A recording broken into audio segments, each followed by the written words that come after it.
दशहरे के अवसर पर हर साल की तरह इस बार भी आरएसएस यानी कि राष्ट्रीय स्वयंसेवक संघ के हेडक्वार्टर्स नागपुर में संघ प्रमुख मोहन भागवत ने शस्त्र पूजा की। इस बार संघ के विजयादशमी कार्यक्रम में कोई मुख्य अतिथि नहीं था।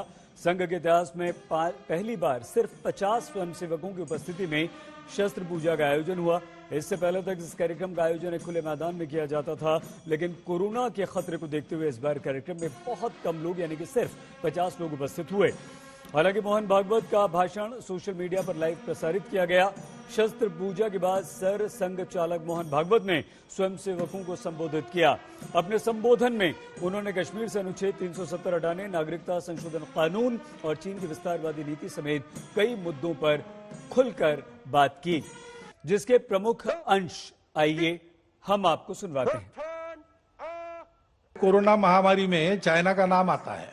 चीन ने इस कालावधि में अपने और सामरिक बल के गर्व में, अभिमान में हमारी सीमाओं का जो अतिक्रमण किया और जिस प्रकार व्यवहार किया और कर रहा है, केवल हमारे साथ नहीं सारी दुनिया के साथ, वो तो सारी दुनिया के सामने स्पष्ट है। लेकिन इस बार भारत ने उसकी जो प्रतिक्रिया दी उसके कारण वो सहम गया, धक्का मिला उसको एक। और इसलिए हमको अधिक सजग रहने की आवश्यकता है, क्योंकि ये जो नहीं सोची थी उसने ऐसी परिस्थिति उसके सामने खड़ी हो गई। उसकी प्रतिक्रिया में वो क्या करेगा पता नहीं। और इसलिए इसका उपाय क्या है? सतत सावधानी, सजगता और तैयारी। हमारा स्वभाव किसी से लड़ने का नहीं है, लेकिन हम मित्रता करने वाले हैं, इसका मतलब हम दुर्बल नहीं है। नागरिकता अधिनियम संशोधन कानून वो संसद में, संसद की पूरी प्रक्रिया के बाद पास हुआ। जो भारत के नागरिक है उनके लिए उसमें कुछ खतरा नहीं था। बाहर से जो आते हैं भारत में और नागरिक बनने की इच्छा उनकी है, तो उसके लिए भी कानून में पहले से प्रावधान है, ऐसे लोग भी बन सकते हैं। वो पूरी प्रक्रिया करने के बाद वो प्रक्रिया वैसी की वैसी है, उसमें कोई बदल नहीं है।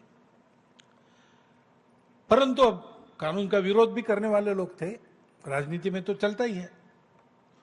उन्होंने ऐसा वातावरण बनाया कि इस देश की मुसलमानों की संख्या न बढ़े, इसलिए नियम लाया गया है। तो उसके चलते और उसका अच्छा विरोध शुरू हो गया, प्रदर्शन आदि होने लगे, देश के वातावरण में तनाव आ गया। उसका क्या उपाय करना, इसका सोच विचार पूरा हो, कुछ कृति हो, इसके पहले वो सारा और दब गया कोरोना आने के कारण। अपने यहां प्रजातंत्र है, इसलिए अनेक दल है।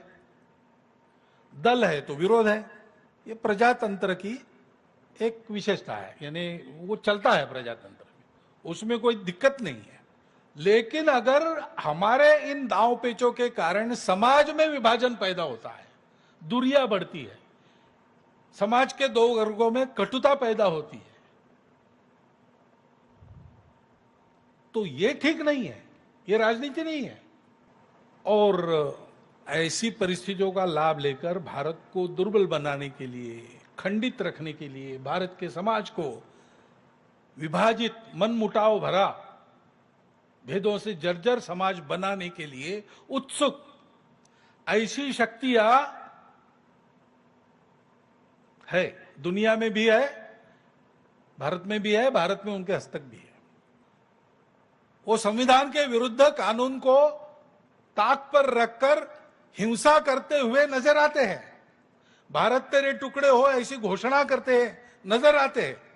लेकिन वो ऐसे प्रसंगों में अपने आप को संविधान, धर्मनिरपेक्षता आदि आदि के बड़े रखवाले बताकर और ये समाज को तोड़ने की कार्रवाई करते रहते हैं, समाज को उल्टी पट्टी पढ़ाते हैं। उनसे बचना समाज को सीखना पड़ेगा। हम हिंदू शब्द का उपयोग करते हैं, हिंदुस्तान हिंदू राष्ट्र ऐसा कहते हैं।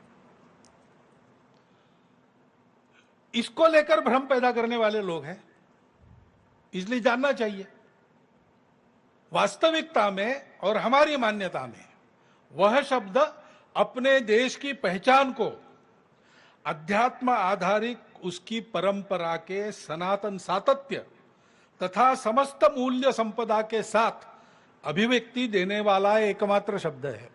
केवल हमारी भाषा, हमारा पंथ संप्रदाय, हमारा प्रांत इसी का वर्चस्व रहे देश में, बाकी सब गौण हो जाए, ऐसी जो महत्वाकांक्षाएं हैं वो छोड़नी पड़ती है। मन से हम दूसरों से अलग है, हमको अलग रहना है, ये अलगाववाद छोड़ना पड़ता है। विजयदशमी के पहले ही 370 प्रभावहीन हो गया, संसद में उसकी पूरी प्रक्रिया हुई। बाद में विजयदशमी के बाद 9 नवंबर को सुप्रीम कोर्ट का असंदिग्ध निर्णय राम जन्मभूमि के बारे में आया और एक इतिहास बना। एक मत से निर्णय था, सारे देश ने स्वीकार किया और बहुत सुंदर वातावरण में समझदारी के साथ, संयम के साथ समाज ने उसको स्वीकार किया।